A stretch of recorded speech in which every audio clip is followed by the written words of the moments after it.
I'm Dalton, 28, working as a financial analyst at Mitchell & Reed in downtown Chicago. I was on my lunch break skimming through client emails when my phone buzzed with a notification. The message from my father read, "We've chosen to sever all contact. Stay away from us forever." Below it, a small heart icon showed my sister Melissa had liked the text. My fingers trembled as I typed my response.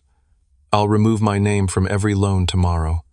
By midnight, the family chat had exploded into a storm of capitalized yelling. Before I continue this story, let me know where you're watching from in the comments, and if this resonates with you, please hit that like button and subscribe for more real-life stories.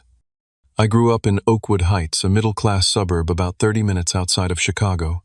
Our house was a modest two-story colonial, with faded blue shutters and a perpetually unfinished deck. My father, Richard, started building the summer I turned 10. He worked in construction management, overseeing residential developments, and brought that same demanding oversight home with him every night. My father ruled our household with an iron grip disguised as tough love. Every achievement was met with a dismissive nod and comments like, "That's expected, not exceptional." Every failure was dissected at the dinner table, served as a cold side dish alongside whatever my mother Eleanor had prepared. She was the perfect complement to his authoritarian style, passive-aggressive expert at weaponizing silence, and always backing up my father's harshest critiques with a soft, part calm, "Your father just wants what's best for you, Dalton." Then there was my sister Melissa, 3 years younger, and perpetually positioned as the golden child. While I struggled to meet impossible expectations, Melissa seemed to effortlessly receive praise for even her most basic accomplishments. When I brought home straight, as it was met with, "Well, that's your job as a student." When Melissa got a B+, there were celebrations and ice cream. The disparity wasn't subtle. Financial struggles were a constant undercurrent in our home. My father's paycheck stretched thin between mortgage payments, my mother's part-time retail job barely covered groceries, and there was never enough left for extras like new clothes or school trips. By 16, I was working after school at a local hardware store, turning over most of my paycheck to help with family expenses. I didn't question it then. That's what family did right. High school became my battlefield for parental approval. I joined every academic club, played varsity baseball even though I hated it, maintained a 4.0 GPA, and still heard Princeton rejected you because you didn't push yourself enough when the college letters came. Getting accepted to Northwestern with a partial scholarship felt like my first real victory. It meant freedom, 18 miles of physical distance from my family home that somehow felt like 18,000. Those 4 years were transformative. I made real friends who valued me for my personality, not my achievements. I explored interests my father had deemed impractical. I learned what it felt like to breathe without someone measuring the oxygen content of each exhale. Then reality struck in the form of $63,000 in student debt and a recession-impacted job market. Moving back home after graduation was one of the hardest decisions I'd ever made.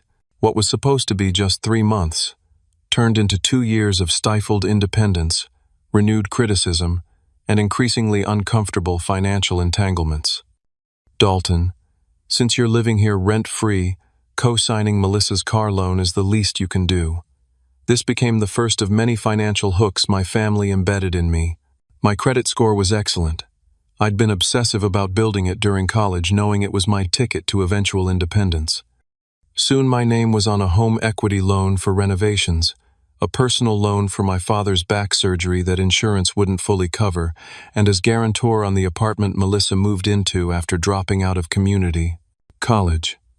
When I finally landed my position at Mitchell & Reed 3 years ago, I thought things would change. I found an apartment established boundaries around my time. "No, I can't come over at 11 p.m. to fix your computer," and started saying no to new financial requests. Each refusal was met with escalating emotional warfare. Guilt trips from my mother, angry tirades from my father, tearful accusations from Melissa. My recent promotion to senior analyst came with a significant salary increase. Somehow my family knew about it before I'd even received my first new paycheck. The requests started immediately. Money for Melissa's latest entrepreneurial venture, selling customized phone cases. a loan for my parents' 25th anniversary vacation, co-signing yet another refinance on their perpetually underwater mortgage. For the first time, I said no to everything. The temperature in our already frosty relationship dropped to sub-zero. The cracks in our family facade started widening last Thanksgiving. I'd brought a bottle of wine that cost more than $20, a small luxury to celebrate my promotion. My father took one sip and launched into a lecture about putting on airs and forgetting where you came from. When I mentioned I was considering buying a condo, my mother interjected with, "I hope you're not planning to move farther away. You already barely visit as it is."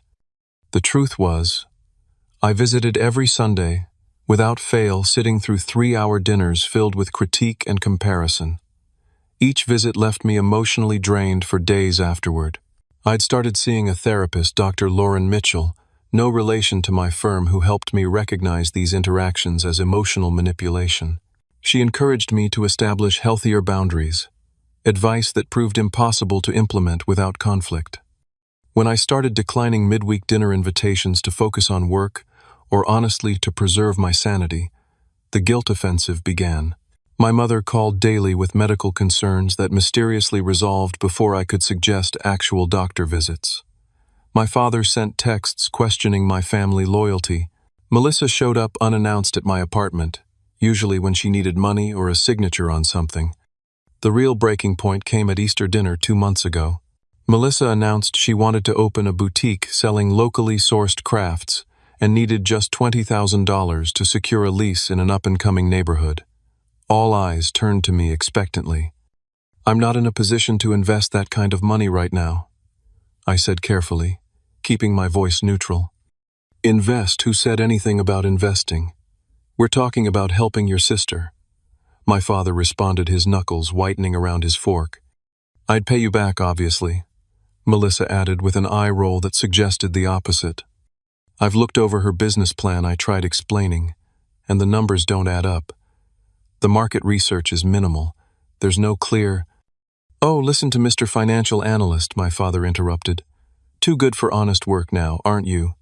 Sitting in your fancy office judging real entrepreneurs." The argument escalated from there. My mother cried. Melissa stormed out. My father pointed his finger an inch from my face and said words, "I'll never forget. Everything you have is because of this family. Don't you ever forget that." I left early, ignoring the barrage of texts that followed. For the first time, I didn't apologize for the misunderstanding. I didn't smooth things over to keep the peace. I simply didn't respond. The weeks that followed brought escalating pressure tactics. My mother left tearful voicemails about how I was killing her with worry. My father alternated between icy silence and explosive phone calls. Melissa weaponized our extended family, telling cousins and aunts I'd abandoned her in her time of need. Suddenly, relatives I hadn't spoken to in years were messaging me about family obligations. Meanwhile, I discovered my parents had attempted to use my information to secure a personal loan without my knowledge. The bank called to verify details on an application I'd never submitted. When confronted, my mother dismissed it as a misunderstanding, and my father accused me of making mountains out of molehills. I consulted with a lawyer friend about protecting my identity and financial information. He advised me to check my credit report regularly and place fraud alerts with the major bureaus. When my family discovered I'd frozen my credit, preventing any new loans from being taken out in my name, the temperature dropped even further. Each Sunday dinner became more strained than the last. Conversation was superficial when not outright hostile. My father made pointed comments about ungrateful children, while my mother sighed dramatically and refilled wine glasses. Melissa bounced between ignoring me completely and making passive-aggressive comments about friends whose supportive brothers had helped them achieve their dreams. I stopped sharing details about my life or work. Each disclosure had become ammunition to be used against me later. When I mentioned a potential work trip to New York, my father immediately asked if I'd be expense accounting it so I could throw some money the family's way.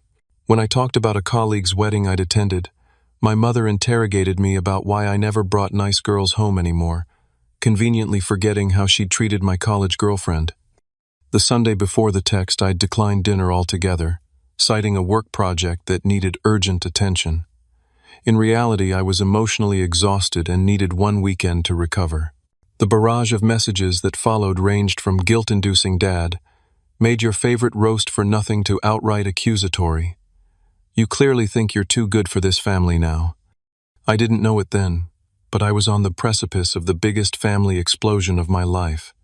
Tuesday started like any other workday. My alarm went off at 6:15. I hit the gym in my building for a quick 30-minute workout, showered, and grabbed my usual coffee and bagel from the corner deli. The morning commute on the L train was crowded but uneventful. I reviewed presentation notes on my tablet, mentally preparing for a client meeting that afternoon with Westbrook Investments, a potential $2 million account our firm had been courting for months. The morning flew by, in a flurry of spreadsheets, projection models, and conference calls. By noon, I was feeling confident about the Westbrook presentation. I decided to use my lunch break to catch up on emails and fine-tune some details. The office cafeteria was relatively quiet, with most colleagues either out for lunch meetings or eating at their desks.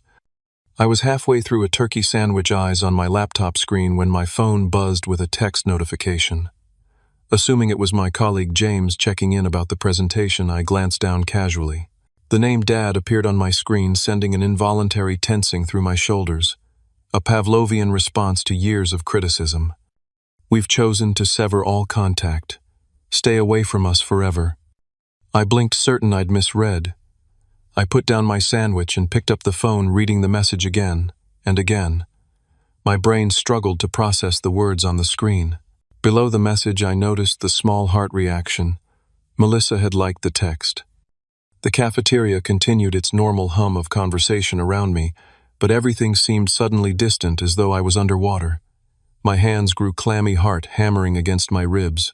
A cold sweat broke out across my forehead as I stared at those 11 words that somehow erased 28 years of family history.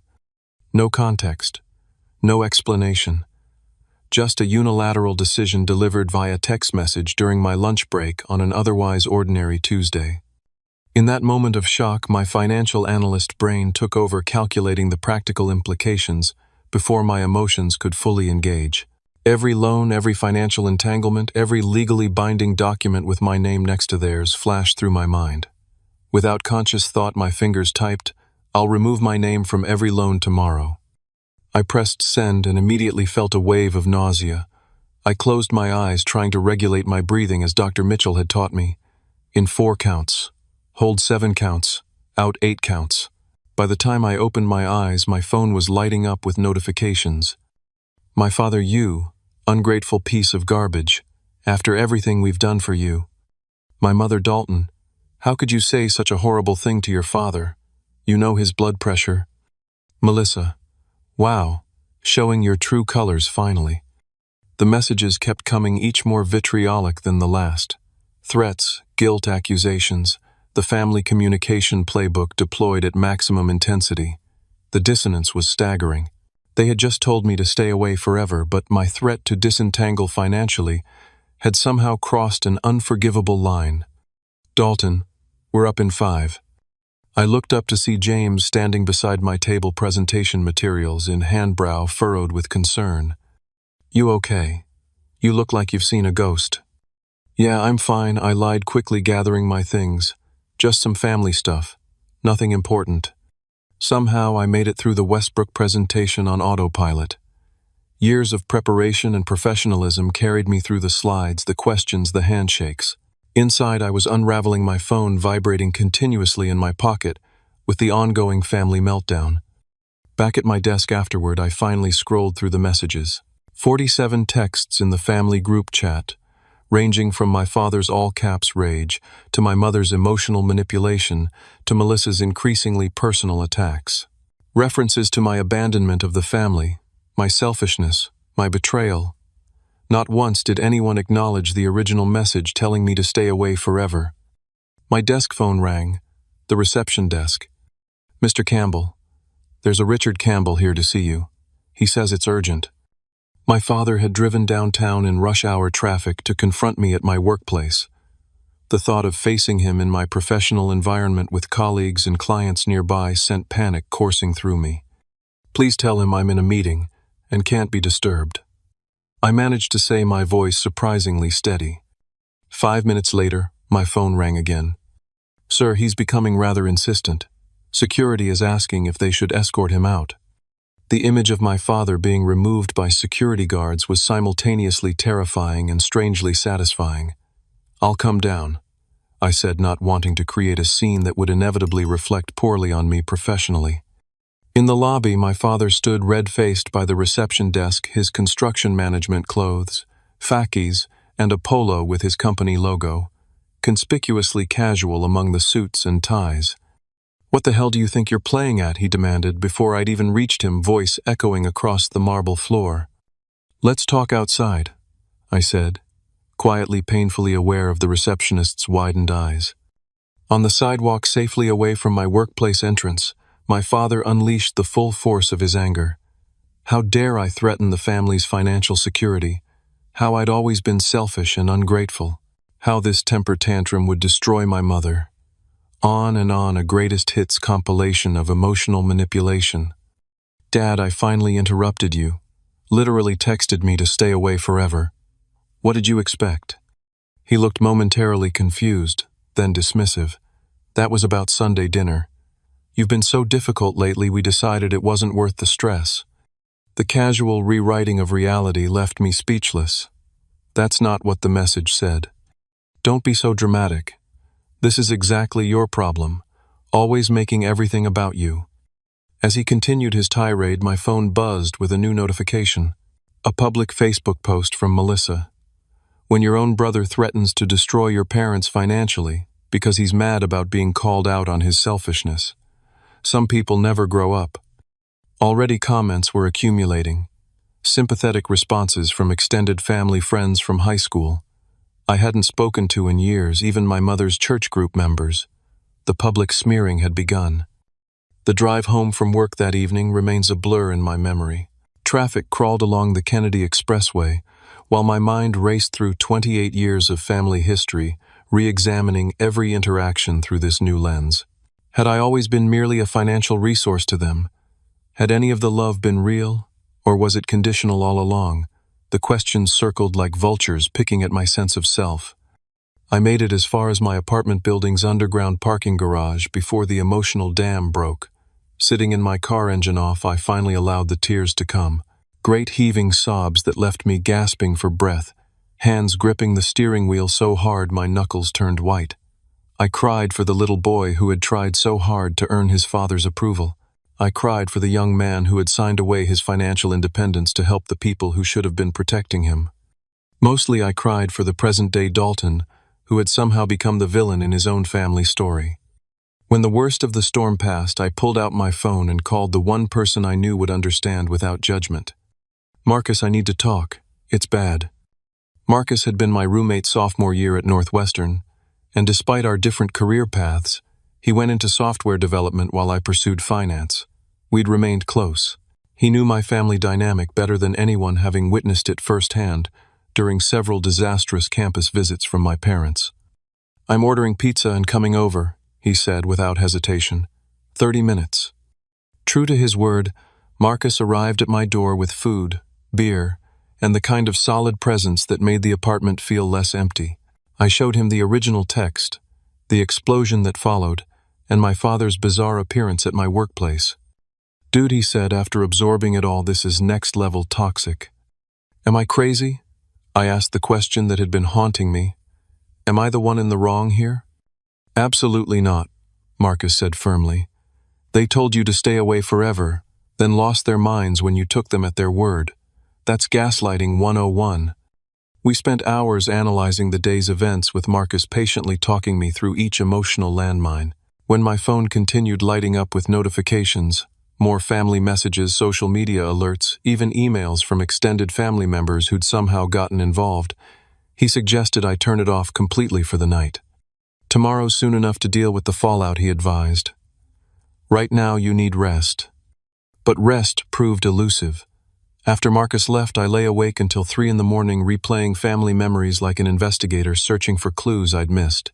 The fishing trip when I was 8 and caught my first base, my father's rare smile of approval. My high school graduation when my mother hugged me and whispered she was proud. helping Melissa with her science fair project the year she won first place. Had those moments been real, or was I romanticizing a family that never truly existed? Morning brought no clarity, only exhaustion and a throbbing headache.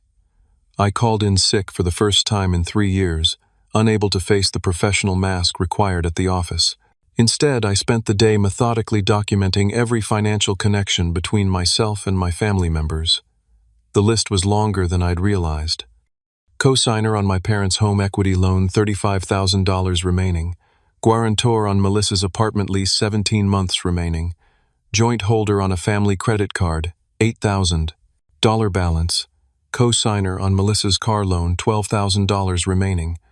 Personal loan to my father for medical expenses, $7,000 to be repaid when possible. My name on various utility accounts at my parents' house from when I lived there. The financial entanglement was extensive, deliberately so. I realized with growing clarity that each obligation had been presented as temporary as helping family in need, but collectively they formed golden handcuffs keeping me bound to my family's control. My phone, which I'd finally turned back on, continued its steady stream of notifications. My father had called my direct supervisor claiming a family emergency and asking inappropriate questions about my work schedule and salary details. My mother had left 7 voicemails, each more tearful than the last, about how I was killing her with worry. Melissa's social media campaign had expanded to Instagram, where she posted a childhood photo of us with a long caption about family betrayal that generated dozens of sympathetic comments. Most disturbing were the messages from extended family and family friends, people who had only heard one carefully curated version of events. My father's brother sent a particularly scathing email about my responsibility to honor thy father and mother. My mother's best friend from church called to talk some sense into me. Even my former high school baseball coach texted to express disappointment in the man I'd become. The isolation was crushing. My version of events, the years of financial manipulation, the original text telling me to stay away, was being systematically erased from the narrative. In its place, a story about an ungrateful son threatening elderly parents over a minor disagreement was being constructed and broadcast to everyone who might listen. By evening, my emotional exhaustion had transformed into something else, a cold, clear anger that felt strangely steadying. For the first time, I saw with perfect clarity the patterns that had defined my family relationships for decades: the love bombing followed by criticism, the financial hooks disguised as help, the public image maintenance at all costs. Dr. Mitchell had often talked about rock bottom being the foundation upon which new structures could be built. Sitting alone in my apartment, surrounded by financial documents and unanswered messages, I realized I had reached that foundation. There was nowhere to go but up. The knock came at 7:15 on Saturday morning, 3 sharp raps that echoed through my quiet apartment like gunshots. I'd been awake for hours, already reviewing emails from financial institutions about the process of removing myself as co-signer on various loans. Through the peephole, I saw my mother's carefully styled hair and Melissa's impatient shifting from foot to foot. For a moment, I considered not answering. Then, squaring my shoulders, I opened the door. "Oh, thank God," my mother exclaimed, pushing past me into the apartment. "We've been worried sick." Melissa followed, giving the space a dismissive once-over. "Nice place," she said in a tone that suggested the opposite. They hadn't called ahead, hadn't texted to see if I was available. The intrusion was deliberate, a power move designed to catch me off guard in my own space. I closed the door slowly, gathering my thoughts. "What are you doing here?" I asked, keeping my voice neutral. My mother's eyes immediately welled with tears. "Is that any way to greet your family, after everything we've been through this week?" "You told me to stay away forever," I reminded her, "and now you're in my living room at 7 in the morning on Saturday." "Don't be so literal," Melissa snapped. "God, you always take everything so personally." My mother settled onto my couch without invitation, purse clutched in her lap like armor. "Your father is beside himself. He hasn't slept in days." "Because of the text he sent, or because of my response?" I asked.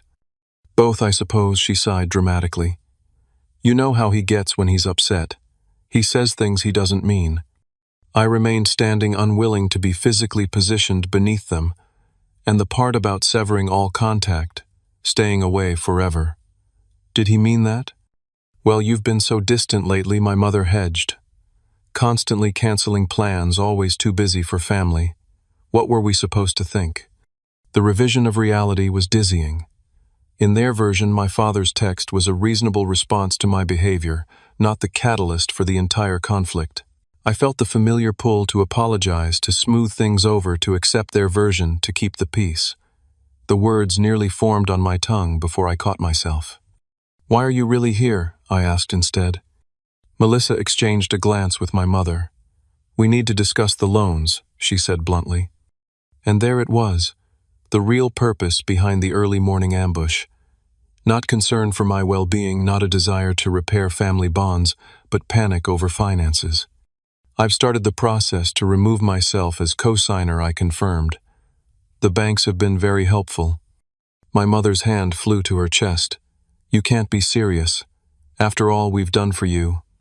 "What exactly have you done for me?" The question came out before I could censor it, the first time I'd ever directly challenged the family narrative of parental sacrifice. "We raised you," my mother exclaimed, genuinely shocked. "We put a roof over your head. We fed and clothed you." "That's the legal minimum required of parents," I pointed out, "not some extraordinary gift." Melissa's face flushed with anger. "You've always been the spoiled one, always got the best of everything while I had to make do with second-hand." The alternate reality they inhabited never ceased to amaze me. "I worked through high school to pay for my own clothes," I reminded her. "You got a car for your 16th birthday. I took the bus until college." "Here we go again." Melissa rolled her eyes. "Poor Dalton, always the victim." My phone rang. My father's distinctive ringtone. My mother snatched it up before I could react, answering and putting it on speaker. "Richard, we're here with him now," she said. Put that ungrateful son of a bitch on. My father's voice filled the apartment, strained with barely contained rage. "You're on speaker, Dad," I said evenly. "What the hell do you think you're doing?" he demanded. "The bank called me yesterday about removing your name from our home equity loan." "I'm doing exactly what I said I would do," I replied. "Removing my name from every loan." "You'll destroy this family," he shouted. "Is that what you want?" The irony was almost laughable. "You literally told me I'm not part of this family anymore. Remember, stay away forever," were your exact words. "That was different," he blustered. "I was upset about you missing Sunday dinner." "For the third time, that's not what you said," I insisted. "And if removing my name from loans I never should have been on in the first place destroys the family, maybe the family was built on a pretty shaky foundation." My mother began to sob. The theatrical, attention-commanding cries I'd witnessed my entire life when discussions weren't going her way. Melissa put an arm around her shoulders, glaring at me as though I'd physically struck her. "Your mother is having heart palpitations because of you," my father's voice accused. "Are you happy now?" It was the same script they'd run my entire life.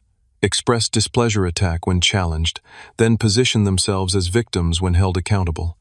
For the first time I could see the manipulation for what it was. "Mom, if you're having chest pain, I'm happy to call an ambulance," I said calmly. Her sobs immediately moderated. No, I'll be fine," she sniffed. "I just need my son back." "I never left," I pointed out. "You told me to stay away." "We didn't mean it literally," Melissa exploded. "God, why are you being such a jerk about this?" "Tell him about the business loan," my father interjected. Melissa shot a warning look at the phone.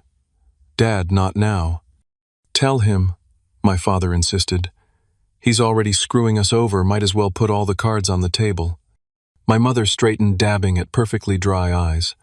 "We've been approved for a business loan for Melissa's boutique," she explained, voice suddenly businesslike. "But we need one more co-signer with excellent credit." The pieces clicked into place with nauseating clarity.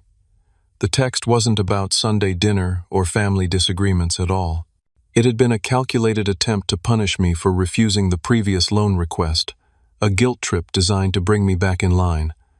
When I'd responded by threatening their financial security, instead panic had set in.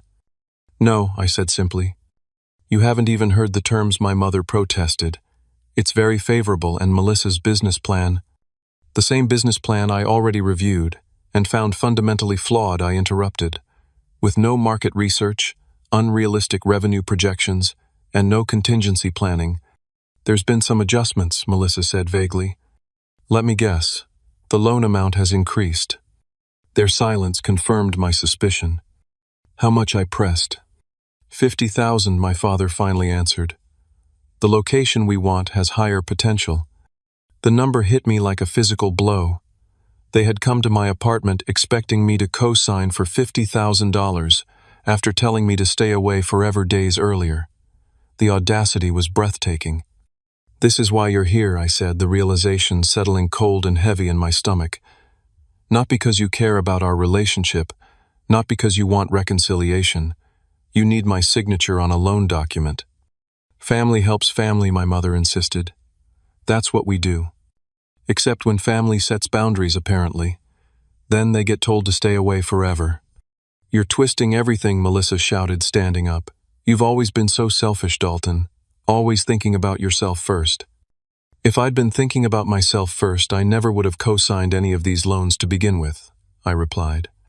My father's voice cut through the tension. Listen to me very carefully. If you go through with removing your name from our loans, you will destroy your mother's credit rating, force your sister out of her apartment, and possibly cause us to lose our home. Is that what you want on your conscience? The question was designed to trigger maximum guilt, another familiar tactic. But something had shifted inside me. The fog of obligation and emotional manipulation had lifted. What I want, I said clearly, is to be treated with basic respect. What I want is acknowledgement that I'm an adult who can make my own financial decisions. What I want is a family who values me for who I am, not what I can provide financially. So dramatic, Melissa scoffed. Always have to make everything about your feelings. Yes, I agreed, surprising her. My feelings do matter. So does my financial security. Your security, my father exploded. What about our security? After everything we've sacrificed for you? Name one thing, I challenged. Name one significant sacrifice you've made for my benefit that wasn't legally required of you as parents. The silence stretched, broken only by my mother's renewed theatrical sniffling. That's what I thought, I said quietly. My mother rose from the couch, gathering her purse with trembling hands. I don't even recognize you anymore, she whispered. My son would never treat his family this way. Your son grew up, I replied, and realized he deserves better than emotional blackmail disguised as family love. You have 24 hours to change your mind, my father's voice declared from the phone. After that, don't expect any forgiveness when you come crawling back. I won't be crawling anywhere, I said, opening my apartment door. And I won't be changing my mind. Melissa stormed past me, pausing in the hallway to deliver a final blow. I'm going to make sure everyone knows what you've done. Everyone. My mother followed more slowly, playing the wounded matriarch to the end. When you're all alone with no one who loves you, remember this was your choice. As they disappeared down the hallway, my father still raging tinny and small through the phone's speaker, I felt a curious lightness. I ended the call mid-tirade and closed my door, leaning against it in the sudden silence of my apartment. For the first time in my adult life, I had chosen myself over family obligation and survived. The world hadn't ended. I hadn't disintegrated from guilt. Instead, I felt something unfamiliar, taking root in my chest, the solid foundation of self-respect. Monday morning, I walked into Grayson Financial Advisors with a folder of documents and a determination I'd never felt before. Catherine Grayson, a no-nonsense certified financial planner with 20 years of experience, had come highly recommended by a colleague. So she said, after reviewing my situation, you want to disentangle yourself from approximately $72,000 in loans and financial obligations that aren't yours. Correct. Hearing the total sum spoken aloud made my stomach clench, but I nodded. Yes, as quickly and cleanly as possible. Catherine didn't ask for the emotional backstory for which I was grateful. She simply laid out options, consequences, and timelines with clinical precision. Some loans could be refinanced by the primary borrowers if their credit allowed. Others might require full payment to remove my name. Utility accounts were straightforward to transfer. The apartment lease would be trickier but not impossible. This won't be painless, she warned, but it's entirely doable. I've seen far worse financial entanglements. From Catherine's office, I went directly to meet with Robert Halsey, an attorney specializing in family law and financial issues. Where Catherine had been all business, Robert's approach was more personable, encouraging me to share the context behind my decision. Financial abuse within families is far more common than people realize, he told me after I'd outlined the situation, especially when it's disguised as helping or obligation. Robert drafted formal letters to each financial institution, recommended additional credit monitoring services, and suggested documenting all communication with my family moving forward. If things escalate, he cautioned, you'll want a clear record of events. The practical actions felt empowering after days of emotional turmoil. Each signature, each email sent, each account modification was a small reclamation of my independence. By Wednesday, the process was fully in motion.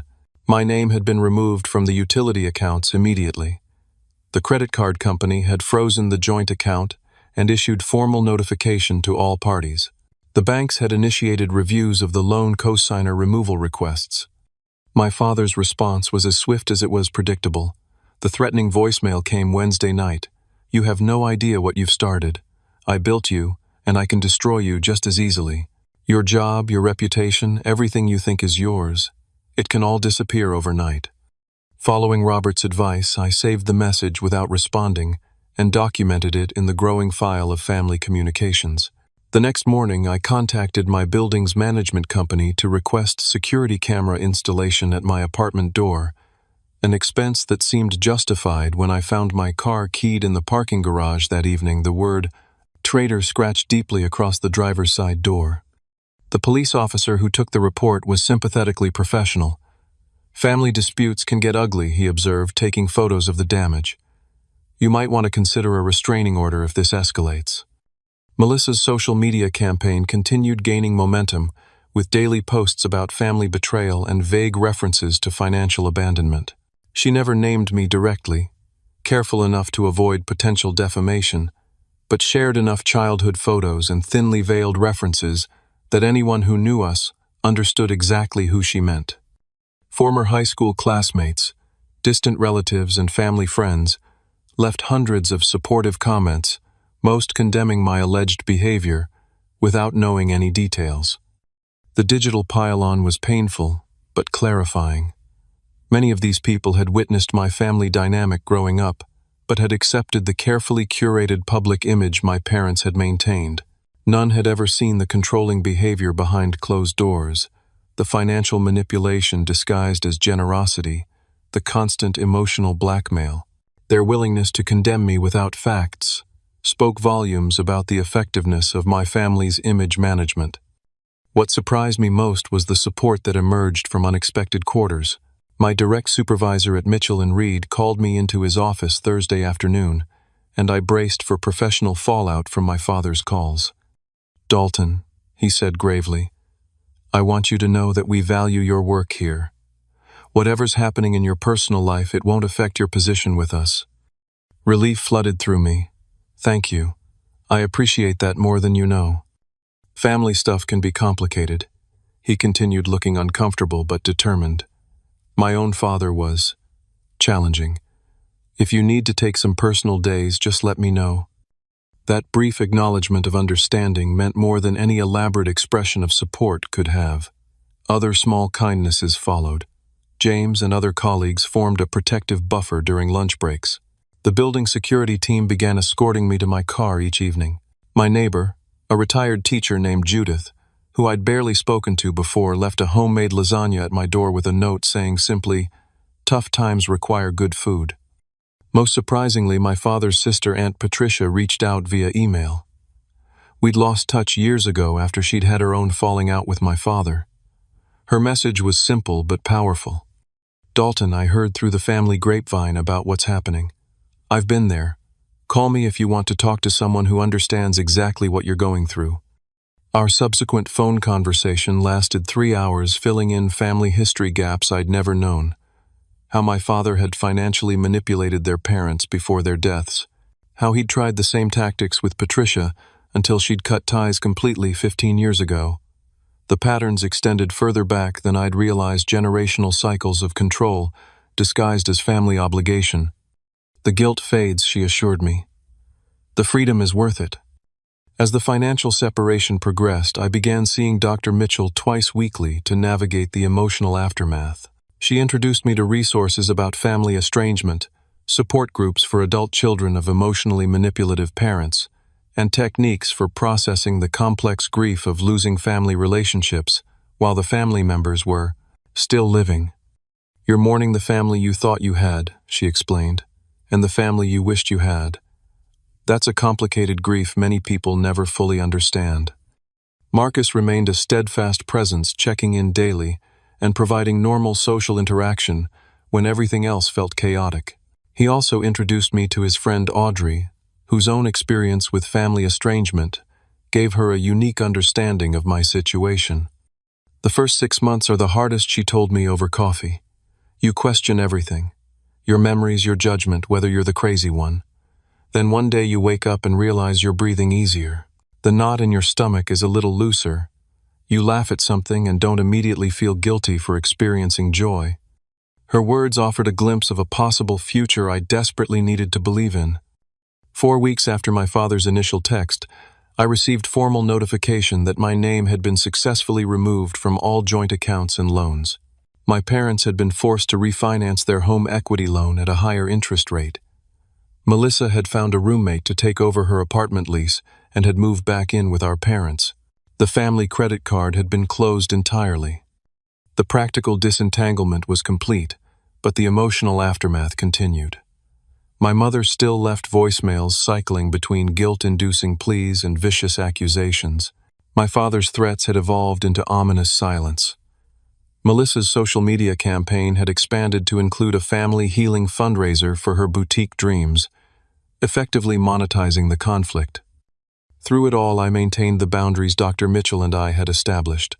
No direct engagement, documentation of all communication, focus on building new connections rather than repairing broken ones. Each day brought small victories in reclaiming my sense of self separate from my family's expectations and definitions. Healing isn't linear. Dr. Mitchell reminded me during a particularly difficult session after I'd received a holiday card from my mother containing nothing but family photos with my image cut out. "There will be setbacks and difficult days. The important thing is the overall trajectory." And slowly, almost imperceptibly at first, that trajectory began pointing upward. 6 months after receiving that text from my father, I stood in the empty living room of my new apartment, 15 miles from my old place, and in a neighborhood my family had never visited. Sunlight streamed through wide windows, illuminating freshly painted walls and the few pieces of furniture I'd kept from my previous life. Everything else, from the kitchen utensils to the bedding, was new, carefully chosen to reflect my preferences rather than whatever had been on sale or handed down from family members.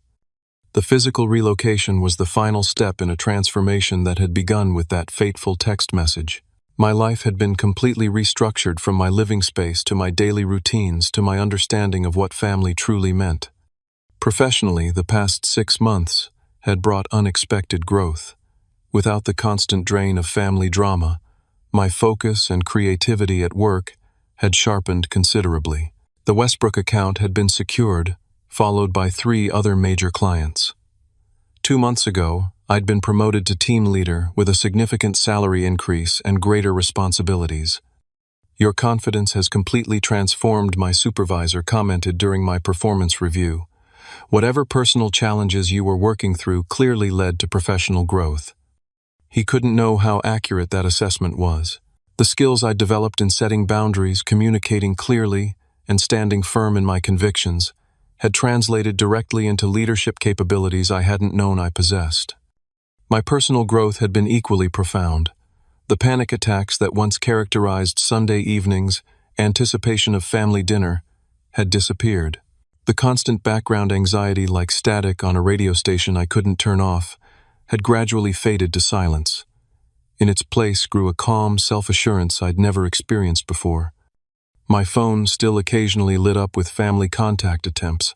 My mother had settled into a pattern of monthly, emotionally manipulative emails, each one constructed to maximize guilt while maintaining her role as the wounded matriarch. My father hadn't contacted me directly since the last threatening voicemail 4 months ago, though I'd heard through Aunt Patricia that he periodically announced to extended family his intention to never speak to his ungrateful son again. Melissa's approach had evolved with calculated precision. After her social media campaign had stopped generating sufficient attention, she'd pivoted to portraying herself as the compassionate peacemaker. Her most recent message had been a carefully worded invitation to begin healing our family wounds, sent coincidentally just after she'd been denied another business loan without a co-signer. Each contact attempt had become easier to recognize for what it was: not genuine connection, but hooks designed to pull me back into old patterns. I maintained my policy of non-engagement, documenting each communication in a folder that grew thinner with each passing month. Meanwhile, my actual support network had flourished. Weekly dinners with Marcus had become a tradition, often including his boyfriend Tyler and a rotating group of friends. Audrey and I had developed a close friendship built on shared experience and mutual understanding.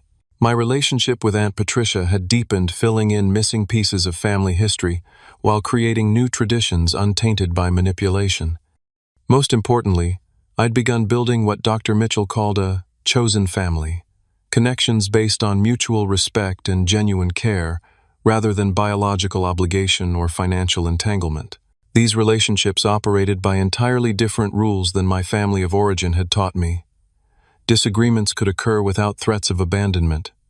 Boundaries were respected rather than attacked. Love was expressed through actions, not just convenient words. My therapy sessions with Dr. Mitchell had decreased to bi-weekly, focusing less on crisis management and more on long-term healing. In our most recent session, she'd asked a question that gave me pause. If your family contacted you tomorrow with genuine acknowledgement and apology, what would you want from the relationship moving forward?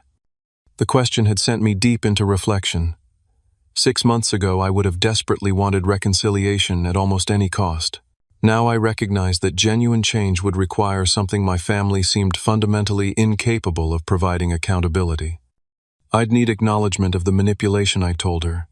Not just apology for specific incidents, but recognition of the patterns. And I'd need completely different boundaries: financial separation, respect for my autonomy, no more emotional blackmail. And if they can't provide that, she asked gently, then I continue on the path I've chosen, I said, surprised by the peace I felt with that answer. I've learned that family isn't defined by blood or obligation. It's defined by mutual respect, support, and healthy love. That realization, that I could create meaning and connection without sacrificing my well-being to toxic family dynamics, had been the most profound gift of this painful journey. Standing in my new apartment, unpacking boxes of carefully chosen items that represented the life I was building for myself, I felt an overwhelming sense of gratitude. Not for the text that had started this journey, the cruelty still stung when I allowed myself to remember it, but for the strength I'd found in responding to it. For the first time in my life, I had acted in alignment with my own values, rather than reactive fear or obligation. I placed a framed photo on my new bookshelf. Not a family portrait, but a picture from last month's weekend trip to Lake Michigan, with Marcus, Tyler, Audrey, and other friends. Laughing faces, genuine smiles, the sunlight catching the water behind us. This was my family now, chosen, deliberately maintained with care, connected by love rather than obligation. The journey hadn't been easy, and it wasn't completely over. There would be difficult holidays ahead, awkward conversations with acquaintances who didn't understand family estrangement, and undoubtedly more attempts at manipulation from my family of origin. But I had developed the tools to navigate those challenges without losing myself in the process. My father's text, "We've chosen to sever all contact. Stay away from us forever," had been intended as punishment for my growing independence. Instead, it had become the catalyst for true freedom. In trying to control me through rejection, my family had inadvertently released me from the chains of toxic obligation that had bound me for 28 years. If you're watching this and something in my story resonates with your own experience, please know that you're not alone. Family relationships should uplift and support you, not drain and control you. Sometimes the most loving thing you can do, for yourself and ultimately for them, is to establish boundaries that protect your well-being. Have you ever had to set difficult boundaries with family members? Share your experience in the comments below. And if this story helped you feel less alone, please hit that like button and subscribe for more real-life stories about finding strength in challenging situations. Thank you for listening to my journey. And remember, the family you choose can be more healing than the family you were born into.